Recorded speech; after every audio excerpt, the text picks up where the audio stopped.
આજે આપણે બનાવીશું સમર સ્પેશિયલ રેસીપીમાં ચીકુનો આઈસ્ક્રીમ।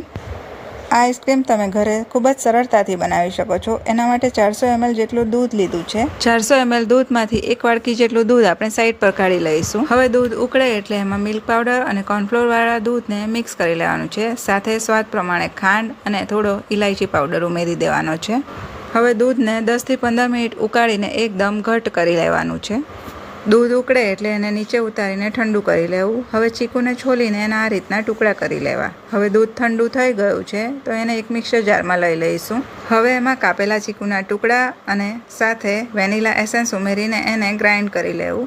ग्राइंड करेला मिक्सचरने एक प्लास्टिकना डब्बामां भरीने एने 12 થી 14 कलाक माटे सेट थवा माटे राखी देवानुं छे एटले तमारो चीकूनो आईस्क्रीम बनीने तैयार थई जशे। चीकूना आईस्क्रीमने चॉकलेट सिरपथी गार्निश करीने ठंडू ठंडू सर्व करवुं। આજે આપણે બનાવીશું સમર સ્પેશિયલ રેસીપીમાં ચીકુનો આઈસ્ક્રીમ।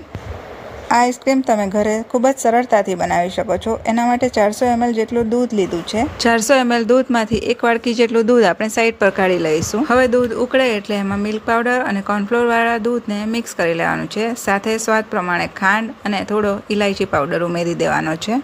હવે દૂધને 10 થી 15 મિનિટ ઉકાળીને એકદમ ઘટ કરી લેવાનું છે। दूध उकळे एटले एने नीचे उतारीने ठंडू करी लेवुं। हवे चीकूने छोलीने एना आ रीतना टुकड़ा करी लेवा। हवे दूध ठंडू थई गयुं छे तो एने एक मिक्सर जारमां लई लईशुं। हवे एमां कापेला चीकूना टुकड़ा अने साथे वेनिला एसेंस उमेरीने एने ग्राइंड करी लेवुं। ग्राइंड करेला मिक्सचरने एक प्लास्टिकना डब्बामां भरीने एने 12 થી 14 कलाक माटे सेट थवा माटे राखी देवानुं छे एटले तमारो चीकूनो आईस्क्रीम बनीने तैयार थई जशे। चीकूना आईस्क्रीमने चॉकलेट सिरपथी गार्निश करीने ठंडू ठंडू सर्व करवुं।